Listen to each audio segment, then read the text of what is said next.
The year is 1888. High in the desolate, wind-swept peaks of the Colorado Rockies lies Whisperwind Pass, a treacherous stretch of trail notorious for its sudden blizzards and unforgiving terrain. Local legends whisper of a more sinister danger, a phantom rider, a spectral figure on horseback that appears only under the most chilling circumstances, often sealing the fate of those who encounter it. This is a tale of a long-buried secret, a desperate search, and a haunting that defies explanation. Our story begins with Elias Thorne, a grizzled prospector in his late 50s, whose face is etched with the lines of hard living and solitary wandering. Elias isn't after gold. He's on a relentless quest to find his younger brother, Silas, a surveyor who vanished without a trace in Whisperwind Pass nearly 2 years ago. Silas was last seen heading into the pass, tasked with mapping potential routes for the burgeoning railway lines pushing westward. All that was found of him was his compass, buried deep in a snowdrift, its needle spinning wildly as if lost in a magnetic storm. The locals in the nearest mining town, Blackwood Gulch, offer Elias little hope. They speak in hushed tones of Silas's disappearance, linking it inevitably to the phantom rider. He rides the pass when souls are lost, Old Man Hemlock, the town's most ancient resident, croaked to Elias over a glass of rotgut whiskey. A warning or a guide to the abyss, no one truly knows. Elias, a man of logic forged in the crucible of the frontier, scoffed at such superstitions. He believed in geology, not ghosts. But as he began his solitary, meticulous search through the pass, even his hardened resolve began to fray. The silence of Whisperwind Pass was unnerving. A heavy, unnatural quiet seemed to press down on him, broken only by the mournful sigh of the wind through the jagged peaks. He spent weeks traversing old miners' paths and forgotten animal trails, his breath pluming in the frigid air. He found remnants of old campsites, rusted tools, and the skeletal remains of wildlife, but no sign of Silas. Each night, as he huddled by a meager fire, the wind would seem to pick up, carrying with it faint, almost imperceptible sounds, a distant hoofbeat, a faint clinking of metal, a whisper that seemed to call his brother's name. Elias dismissed them as the tricks of a lonely mind in a desolate landscape. One evening, a sudden blinding blizzard descended upon the pass, trapping Elias in a narrow ravine. The snow fell thick and fast, reducing visibility to mere feet. He struggled to find shelter, battling against the ferocious wind that tore at his clothes. Just as despair began to set in, a sound cut through the storm, a clear, rhythmic gallop of a horse, growing steadily louder. Through the swirling whiteout, a dark, towering figure emerged. It was a rider on a midnight black horse, its form indistinct, almost shimmering in the blizzard. The rider was cloaked and hooded, its face obscured by shadow. Elias felt a primal fear grip him. This was no ordinary traveler.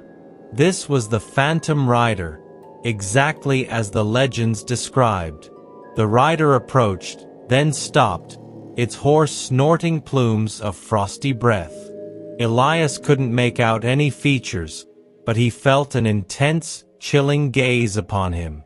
The air grew colder, and the faint scent of ozone mingled with the snow.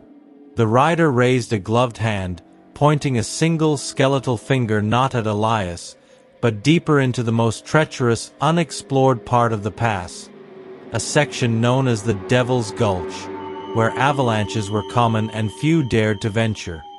Then, as quickly as it appeared, the phantom rider turned its horse and vanished back into the swirling blizzard, leaving Elias alone, trembling and utterly bewildered.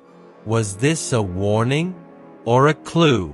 Elias, despite his terror, knew he had to follow. The silence of Whisperwind Pass had been broken, and the hunt for Silas had just taken a terrifying turn. Shaken but resolute, Elias Thorne followed the spectral instruction of the Phantom Rider. The blizzard had passed, leaving behind a pristine, yet eerily silent, landscape. The pointed finger had directed him towards Devil's Gulch, a notorious section of Whisperwind Pass that even seasoned prospectors avoided. It was a labyrinth of jagged rock formations, treacherous ice sheets, and sudden, dizzying drops. Locals whispered that the very rocks here seemed to hold the echoes of lost souls. As Elias ventured deeper, the temperature plummeted. The air grew heavy, almost oppressive, and an unsettling stillness pervaded the gulch. There were no animal tracks, no sounds of wind, only the crunch of his own boots on the frozen ground. He felt an inexplicable chill seep into his bones, a cold that had nothing to do with the outside temperature. He navigated the winding crevices, his senses on high alert. The only light came from the pale, distant sun struggling to penetrate the narrow canyon walls. He was searching for any sign of Silas, but the gulch seemed to swallow all evidence of human passage. Yet, a persistent, faint humming sound began to emerge from the depths of the gulch, a low, melancholic note that seemed to vibrate through the very rock beneath his feet. It was almost like a mournful song, or a deep, resonant whisper carried on an unseen current. After hours of arduous climbing and careful descent, Elias spotted something unusual. Tucked away in a small, ice-laden alcove, he saw a glimmer of metal. He cautiously approached and found a small, rusted surveyor's pickaxe, its wooden handle splintered and old. His heart leaped. This was Silas's pickaxe.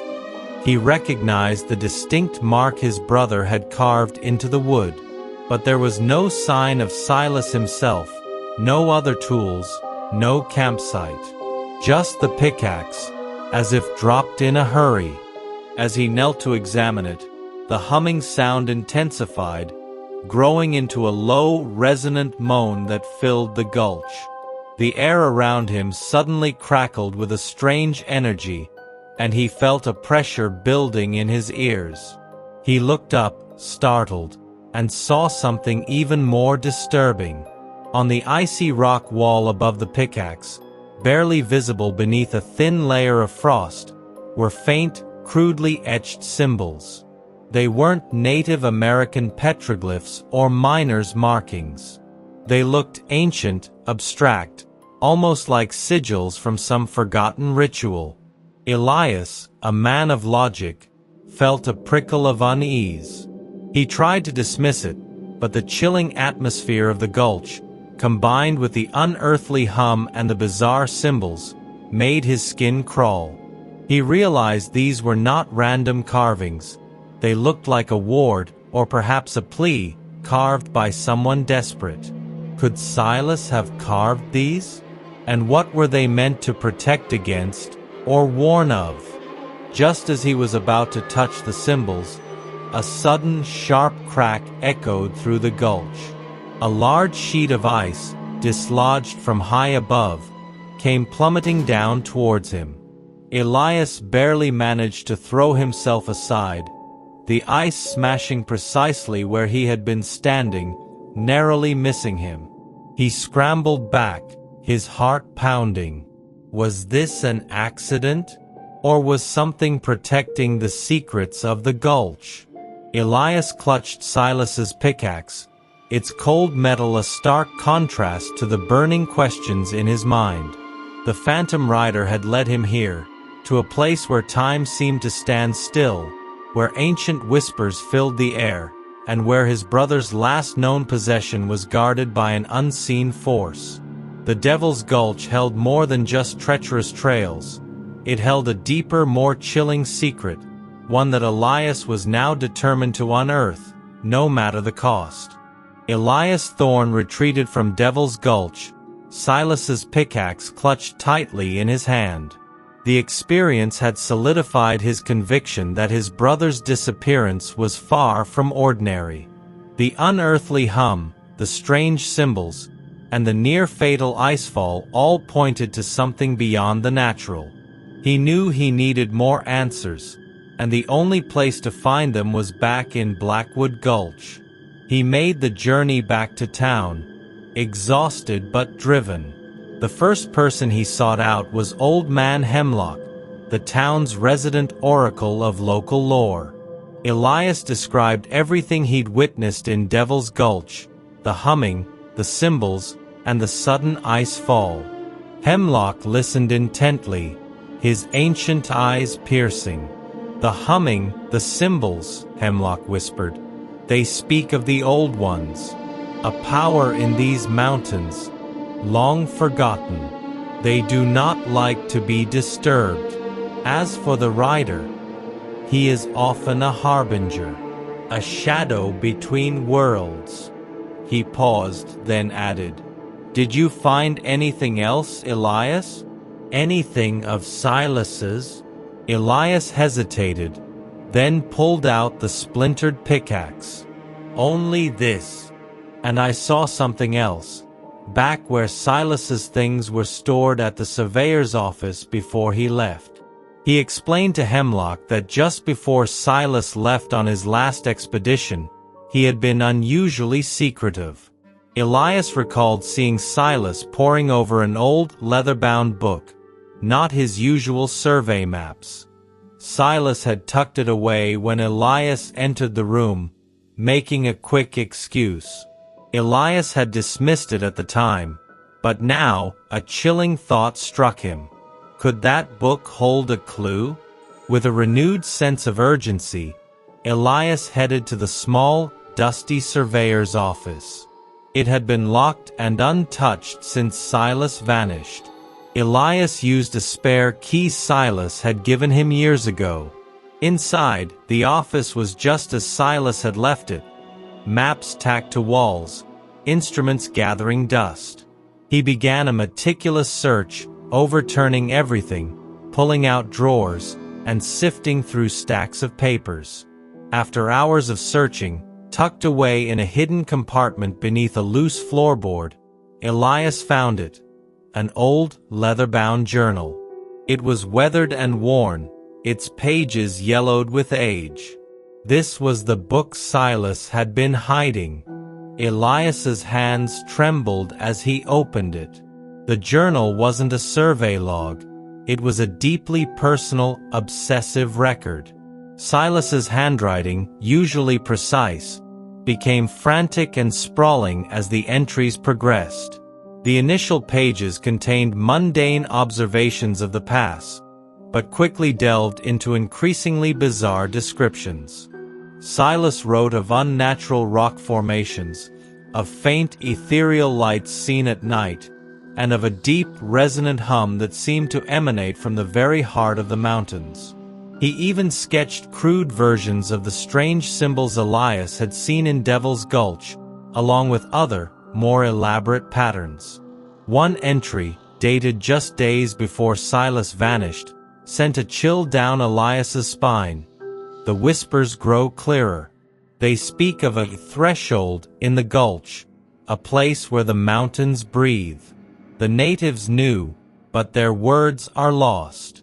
This hum, it calls to something ancient, something that demands offerings. I feel watched. And the rider. He appeared tonight, pointing into the deepest part of the gulch. Not a warning, I think. More like an invitation. The last entry was even more unsettling. I think I found it. The true heart of Whisperwind. A place where the lines blur. The hum is deafening now. And the rider. He is here. Not a specter. He is a guardian. I must understand. I must pass through. For the mapping. For the truth. For the sacrifice. They demand a trade. The final words were almost illegible, scrawled furiously. Elias dropped the journal, his mind reeling. Silas hadn't just gotten lost. He had been drawn into something far more sinister, something ancient and powerful. The Phantom Rider was not just a legend, but an active participant, perhaps a gatekeeper. And the mention of sacrifice and trade sent a cold dread through him. The cryptic journal had answered some questions, but it had raised a dozen more, hinting at a terrifying truth hidden deep within Whisperwind Pass, a truth that Silas had stumbled upon, and perhaps paid the ultimate price for. The cryptic journal left Elias Thorne with more terror than answers. Silas, his pragmatic, scientific brother, had clearly succumbed to an obsession with the hidden, supernatural elements of Whisperwind Pass. Elias spent days poring over the journal, trying to piece together the fragments of his brother's descent into madness, or perhaps, profound discovery. The entries revealed Silas's initial skepticism, his attempts to rationalize the strange occurrences with geological anomalies or atmospheric phenomena. But gradually, a desperate curiosity, then a feverish fixation, took hold. Silas meticulously documented every strange hum, every inexplicable light, every glimpse of the Phantom Rider. He cross-referenced his survey maps with his observations, drawing intricate, almost manic diagrams of converging energy lines within Devil's Gulch, marking points where the veil thinned, as he called it. He wrote extensively about local Native American legends that he'd managed to unearth from isolated settlements near the pass. These tales spoke of the mountain's heart, a sacred and dangerous place where ancient spirits resided, a place that could grant visions or claim lives. Silas believed these legends were not mere superstition but distorted truths. He mentioned an old Shoshone elder who spoke of guardians, spirit riders, who protected the boundaries of this sacred ground, sometimes guiding, sometimes repelling, those who came too close. This brought a new dimension to the Phantom Rider. Was it a malevolent entity, or a guardian, and what was it guarding? One recurring theme in Silas's later entries was the concept of the exchange, or the trade. He believed the mountain's power required a balance, a reciprocal offering for those who sought its secrets or its passage. The last, chilling entry about sacrifice and trade echoed ominously. Had Silas believed he needed to offer something to pass through a threshold he had discovered? And what was the nature of this trade? Was it his life? Elias noticed that Silas's handwriting grew increasingly erratic the deeper he ventured into the journal. The ink seemed smudged in places, as if Silas had been shaking. There were even a few pages where the text dissolved into a series of repeated, frantic symbols, similar to those Elias had seen etched in Devil's Gulch, as if Silas was attempting to copy or even create them in his delirium. Elias carefully sketched these symbols into his own notebook, hoping they might hold some deeper meaning. The journal also contained a crude, hand-drawn map tucked into the back cover. It was not a conventional survey map, but a highly personalized rendering of Devil's Gulch, with certain points circled and annotated with cryptic phrases: the echoing chasm, the weeping stone, and the confluence of whispers. At the very center of this map, marked with a large, unsettling symbol Elias had not seen before, was the phrase, "the true threshold, beyond the veil." Elias realized with a jolt that the Phantom Rider's gesture, pointing deeper into the gulch, was not random. It was guiding him to this true threshold that Silas had marked. His brother hadn't just vanished. He had intentionally sought out this place, driven by an unhinged desire to understand. Armed with Silas's journal and the chilling new map, Elias knew his search had to continue. He had dismissed the legends, but Silas had embraced them, or perhaps been consumed by them. The Phantom Rider was no longer just a ghost story. It was a figure deeply intertwined with his brother's fate, a guardian of a terrifying secret that Elias was now compelled to unravel. The rational man had been pulled into a world beyond his comprehension, a world where the mountains held ancient powers, and where the silence of the past was filled with the echoes of a cartographer's fatal obsession.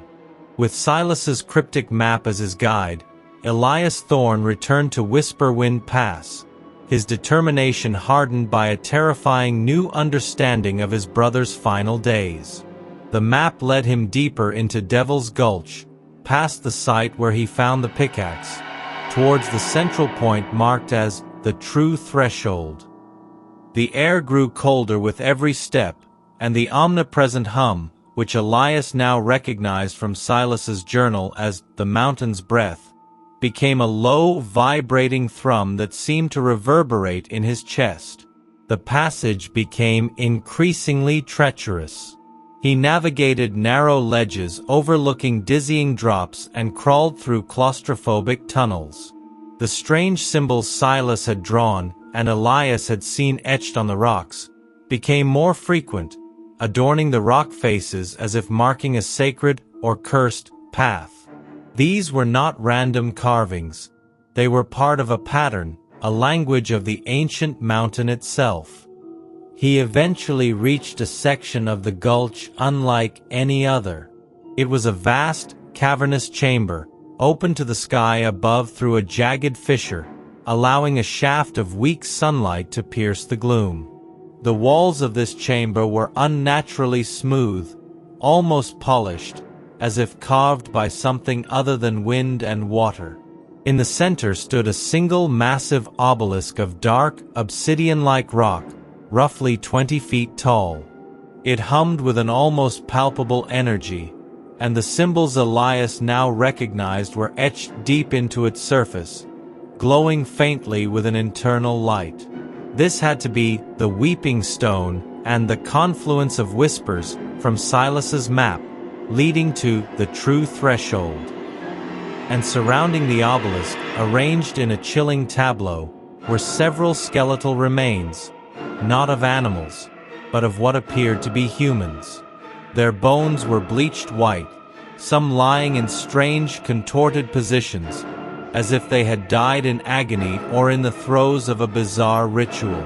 Elias felt a profound sense of dread. These were likely prospectors who had ventured too far, or perhaps those who had stumbled upon the very secret Silas had sought. As Elias cautiously approached the obelisk, the humming intensified, now accompanied by faint, disembodied whispers that seemed to emanate directly from the stone. The whispers were in no language Elias understood, but they carried a feeling of immense age, of forgotten power, and a subtle, insidious pull. They were the whispers Silas had written about, the alluring call of the mountain. Then, a sound cut through the ethereal whispers, a distinct, rhythmic clinking of metal. Elias froze. He looked around wildly, but saw nothing. The sound grew louder, accompanied by the faint scraping of leather on rock. It was the sound of a saddle, of spurs, of a bridle. Sounds intimately connected to a horse and rider. And then he felt it. A sudden, drastic drop in temperature, as if the very air was being sucked from the chamber. Through the faint light and the swirling motes of dust, a figure began to coalesce. It was the Phantom Rider, its dark cloaked form shimmering, its horse a silhouette against the gloom. But this time, it wasn't just an indistinct shadow. Elias could discern subtle details. The glint of ancient silver spurs, the intricate carvings on its saddle, and a distinct, almost skeletal hand gripping the reins. The eyes, though still obscured, felt like points of frozen fire. The Phantom Rider slowly dismounted from its horse, its movements deliberate and unnaturally silent. It walked towards the obsidian obelisk, its boots making no sound on the stony floor. It paused before the glowing stone, then slowly turned its hooded head towards Elias. The hum from the obelisk pulsed, and the whispers intensified, now seemingly emanating from the rider itself. Elias felt a wave of crushing despair and an overwhelming urge to simply lie down and give up. This was the guardian Silas had written about. This was the threshold. And the rider was not just a guide, but a gatekeeper. What trade did it demand for passage? And had Silas truly found the way beyond the veil, or simply become another skeleton at the foot of the mountain's breath? The phantom rider stood before the humming obsidian obelisk, its gaze, though unseen, fixed on Elias Thorne. The air in the chamber crackled with raw, ancient power, and Elias felt his very soul tremble. This was the guardian Silas had written of, a spectral sentinel of the true threshold. The hum emanating from the obelisk deepened, and the whispers intensified, now forming fragments of intelligible words in Elias's mind, not spoken aloud, but telepathically impressed upon his consciousness. They were not malicious, but ancient and weary.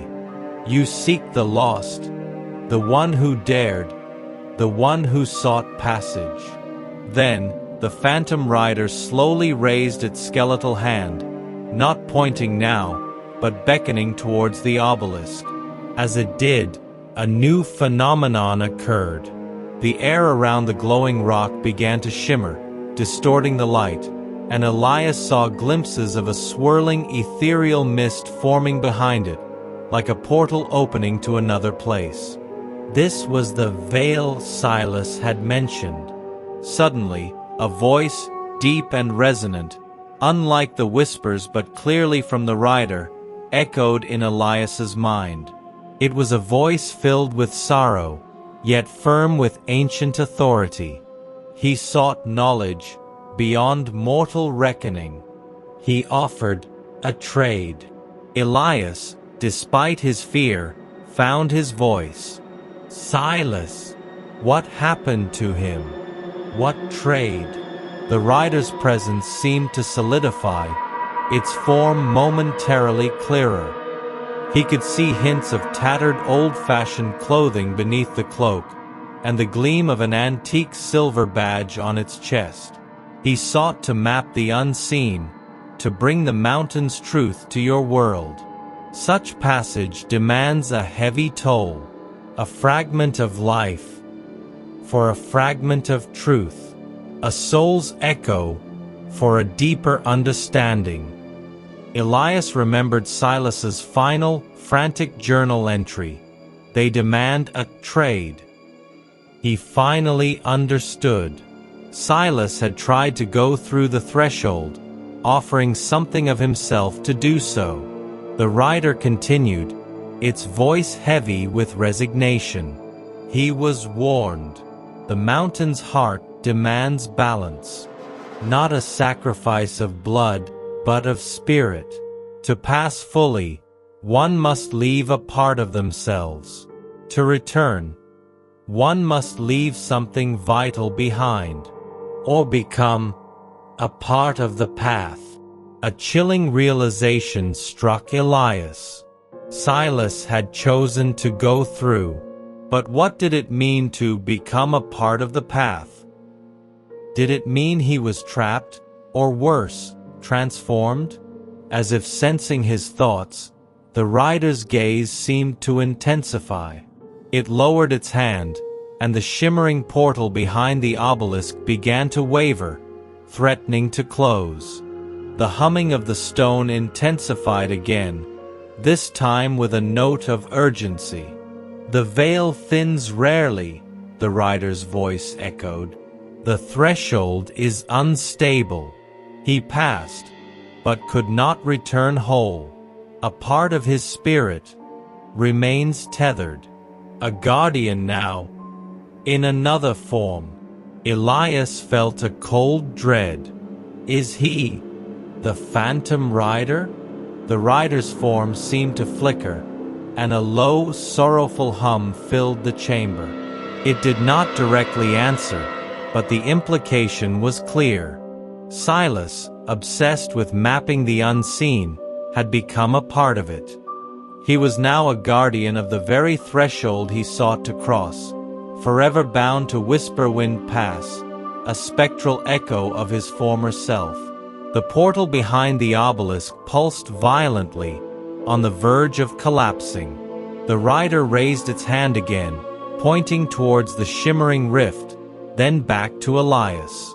Your brother's echo guides those who seek. But do you seek passage, or merely understanding? Choose wisely. The path demands a guardian. A pact made cannot be broken, only passed on. Elias felt a crushing weight of grief and terror. Silas was not dead in the traditional sense, but eternally bound, a ghostly sentinel. And now, the Phantom Rider, perhaps Silas himself, was offering him a choice.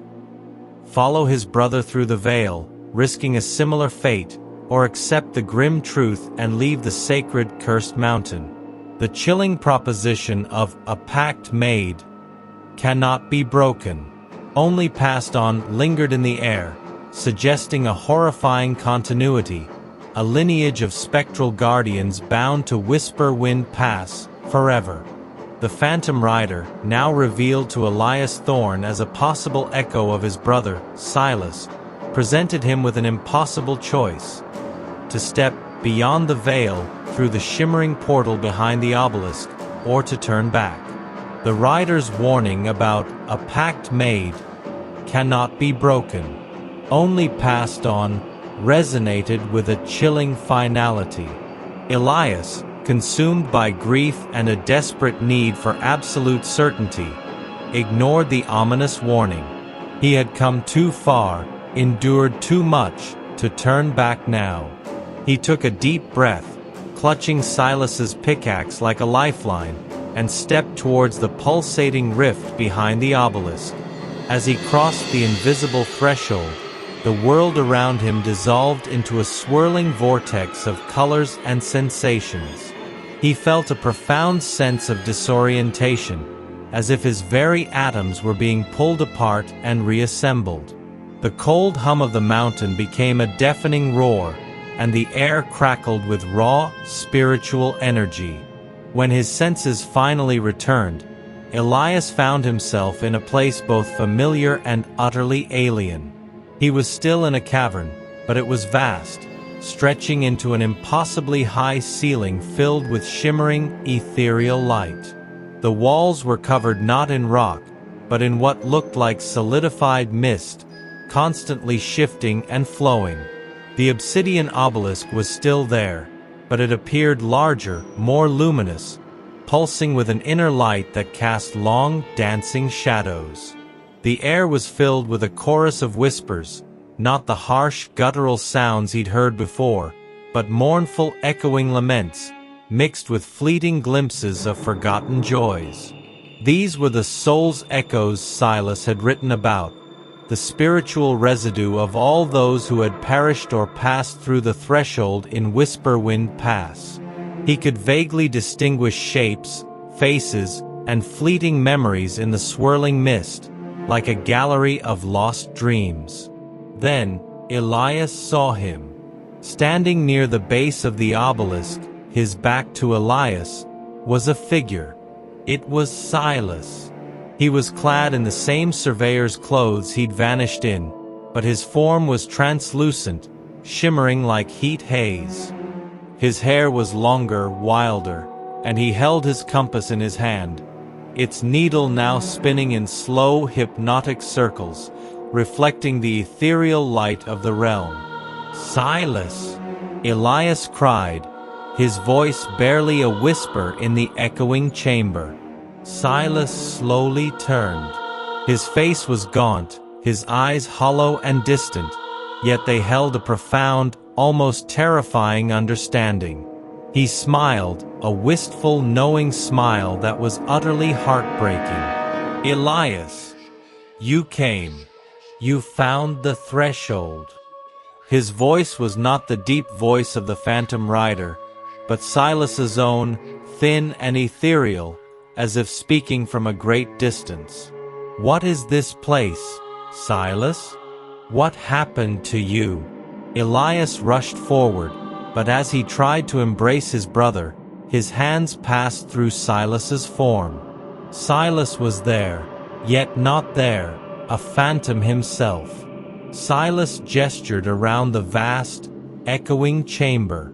"This is the mountain's heart, the intersection, a place where the lines between worlds converge. I crossed the veil, Elias. I saw the truth, the vastness of what lies beyond. But the price." He looked down at his translucent hands. The price was permanence. To map the unseen, I had to become unseen. To know the depth, I had to become a part of it. Then, a low, sorrowful neigh echoed from the depths of the chamber. Elias turned and saw the phantom rider's horse, a majestic spectral steed, slowly emerge from the swirling mist, its breath pluming with ethereal energy. And then, the rider itself, its hooded form coalescing upon the horse's back. The rider dismounted and walked towards Silas. As it approached, Silas's translucent form began to merge with the rider's shadowy, cloaked figure. His features seemed to flow into the rider, his compass held briefly aloft before disappearing into the rider's dark glove. The rider, in turn, seemed to gain a new solidity, a deeper, more defined presence. "Silas?" Elias whispered, horrified. The rider turned its hooded head towards Elias. The words that echoed in Elias's mind now were clearer, imbued with Silas's own unique cadence, yet still ancient and commanding. "This is the pact. To be the guardian. To stand at the threshold. A life for passage. A soul's echo for the mountain's truth. And now, the choice is yours, Elias. Do you pass fully, or do you return? The mountain's heart has claimed its latest mapmaker, but it always needs a guardian, a sentinel." Elias finally understood the full horror of the situation. Silas wasn't just dead. He was the phantom rider, or at least, had become inextricably bound to it, a sentinel of the veil, guiding and warning forever. And now, Elias was being offered the same chilling trade. He had crossed the threshold, peered beyond the veil, and now the mountain's heart was asking for its due. The realization of his brother's fate, and the terrifying prospect of his own, sent a cold dread through his very soul. He had found Silas, but at what terrible cost? Elias Thorne stood paralyzed in the shimmering, ethereal chamber of the mountain's heart, the horrifying truth of his brother's fate laid bare. Silas, the pragmatic surveyor, had become the phantom rider, a spectral sentinel, forever bound to Whisperwind Pass and the ancient, unstable threshold. The voice of the rider, now undeniably infused with Silas's essence, offered Elias the same chilling choice: become another guardian, or return, forever marked by what he had witnessed. The air in the chamber crackled with the weight of that decision. Elias could feel the immense ancient power radiating from the obsidian obelisk, the true threshold. He saw the countless other shimmering echoes of lost souls swirling in the ethereal mist, a silent testament to the mountain's insatiable demand for balance. The rider, Silas's voice echoing in his mind, continued, "The path to understanding is rarely free. Your journey here, your quest for truth, It has opened you to the mountain's call. You have seen beyond the veil. To truly leave, to break the tether, something must be offered. Or you too will remain a part of this eternal vigilance. Elias's mind raced. He had come here to find Silas, to bring him home. But home was no longer an option for his brother. Silas was irrevocably a part of this spectral realm. Elias looked at the rider, at the flickering hint of his brother's face within the hooded shadow. Was Silas truly trapped, or had he, in his obsession, found a chilling form of peace in his eternal duty? He thought of the scattered skeletons outside the chamber, the weeping stone. Those were the ones who had either failed the trade or been unwilling to become a guardian. Silas, in his own way, had chosen to protect the passage he had uncovered, to prevent others from falling into the same fate, or perhaps to prevent the mountain's power from spilling unchecked into the mortal world. Elias's initial terror began to mix with a profound sadness, and then a strange sense of empathy for his brother's new eternal burden. He saw the spectral horse, always ready, always vigilant. This wasn't just a curse, it was a duty, passed down through those who dared to cross. What would I have to give? Elias asked, his voice hoarse, his gaze fixed on the rider. The rider's form seemed to pulse. A memory, a connection, a fragment of your future. Something vital, yet not your life.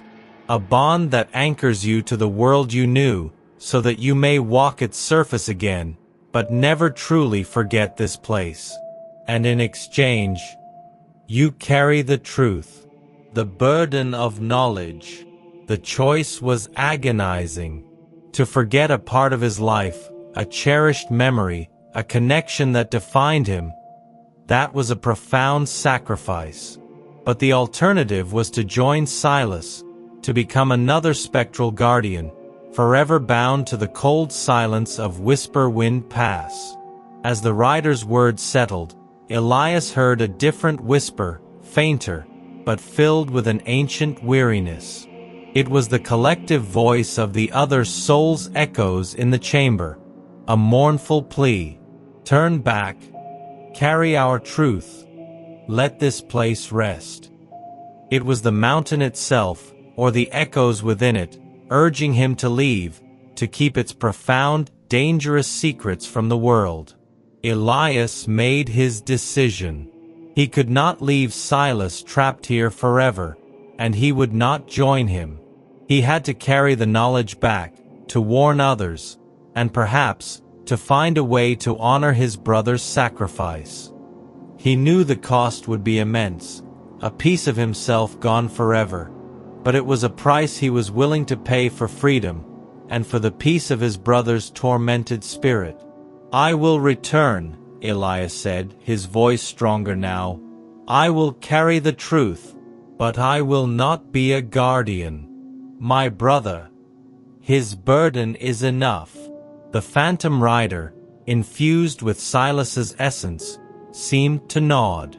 The portal behind the obelisk began to brighten, a beacon back to his world, but the path forward remained daunting. Elias had escaped the literal fate of Silas, but he was now burdened with the secret of the Sentinel, a truth that would forever bind him to the enduring terror of Whisperwind Pass. His journey was far from over. The return carried its own chilling price. Elias Thorne made his choice. He would return, carrying the grim truth of Whisperwind Pass, but he would not become another guardian. As he uttered his decision, the spectral form of the phantom rider, infused with Silas's essence, seemed to shift. The mournful hum from the obelisk softened, and the swirling echoes of the lost souls in the chamber seemed to recede, as if acknowledging his resolve. The rider slowly raised its skeletal hand again, pointing not to the portal, but to Elias's own chest. The trade is made, a tether broken, a burden accepted, but the price of knowing, of witnessing beyond the veil, is never without cost. Elias felt a sudden, sharp jolt, as if a cold, unseen hand had reached into his very being and plucked something away. There was no physical pain, but a profound, aching void where a part of him once was. He stumbled, gasping for air, clutching his chest. He didn't know what had been taken, but he knew it was gone, irrevocably. As he recovered, the shimmering portal behind the obelisk intensified, pulling at him. Elias took one last look at the phantom rider. For a fleeting moment, he thought he saw a flicker of recognition, perhaps even sorrow, in the shadowed hood of the rider, a final, silent farewell from his brother. Then, he turned and stepped back through the luminous rift. The journey back was a blur of disorientation.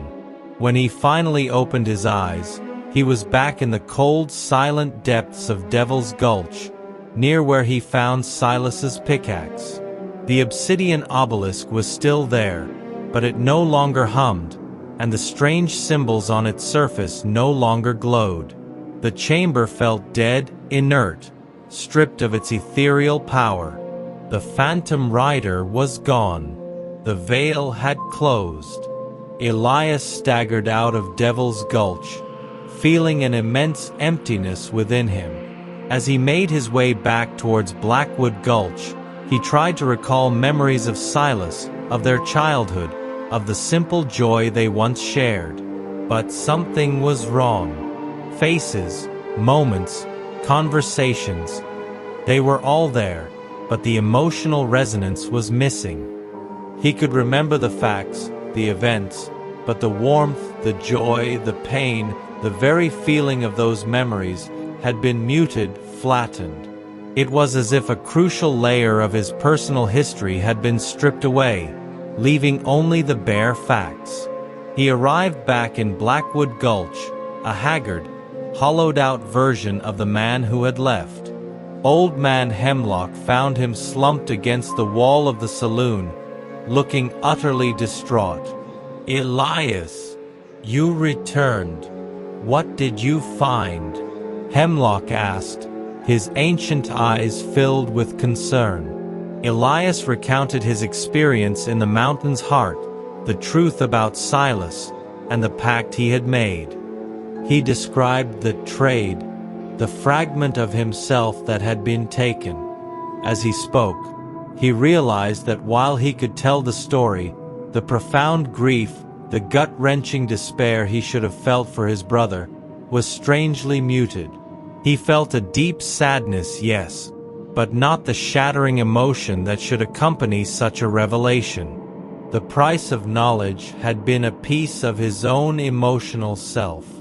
Old Man Hemlock listened, his face solemn. The mountain's heart demands heavy prices, Elias. To see beyond the veil, to touch the ancient powers, it changes a man. Some lose their sanity, some their lives. You lost a part of your spirit.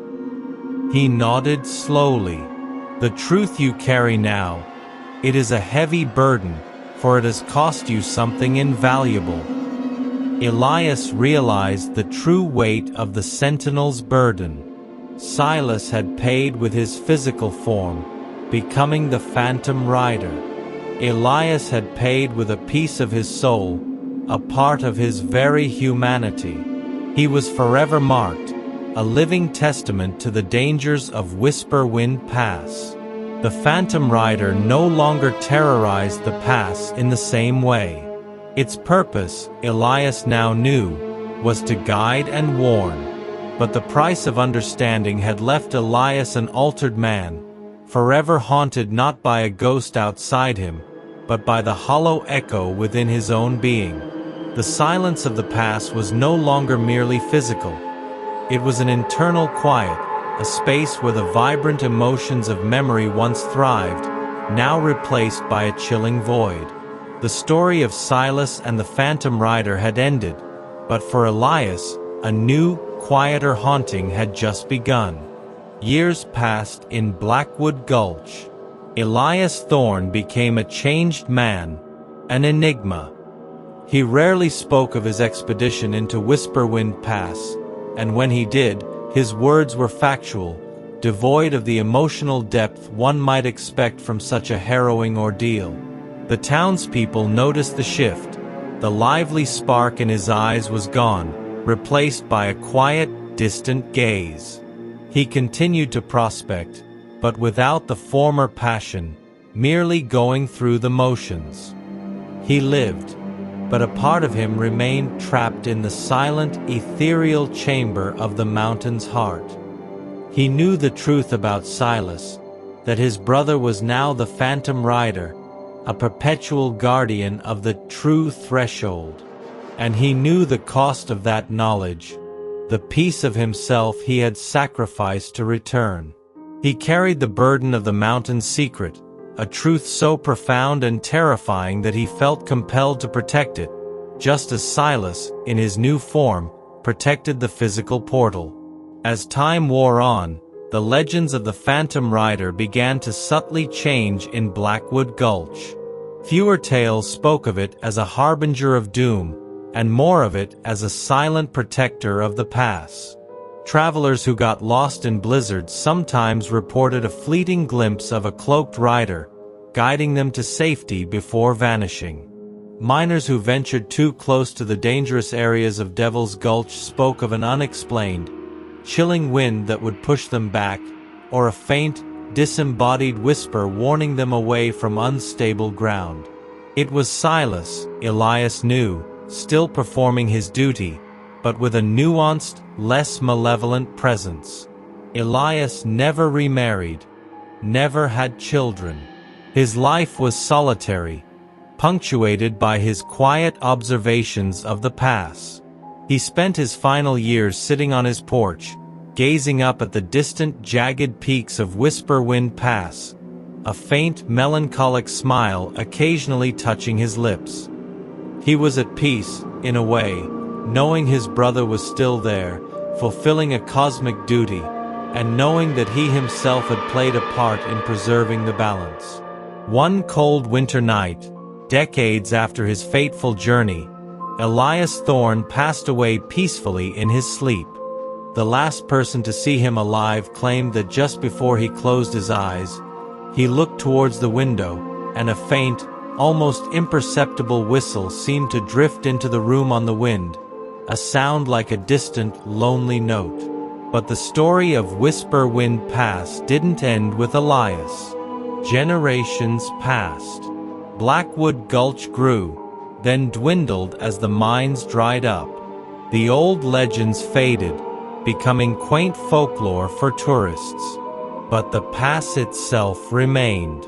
And even today, when a sudden blizzard descends upon Whisperwind Pass, trapping an unwary hiker or lost adventurer, some still report seeing it, a dark, cloaked figure on a midnight black horse, appearing from the swirling snow. Its face is obscured, its presence chilling, but it often raises a gloved hand, pointing towards a safer path, or simply standing as a silent, watchful sentinel. Then, as quickly as it appears, it vanishes back into the storm. Some say it's just the wind playing tricks. Others, who know the deepest, oldest stories, whisper that it's the Phantom Rider, the eternal guardian of Whisperwind Pass, forever bound to its treacherous peaks. A silent testament to a brother's love, a desperate search, a terrifying pact, and the enduring power of a secret so profound, it forever binds a soul to the very fabric of the mountain. And sometimes, if you listen very closely, through the mournful sigh of the wind, you might just catch the faint last whisper of a name. Silas. The echo never truly dies.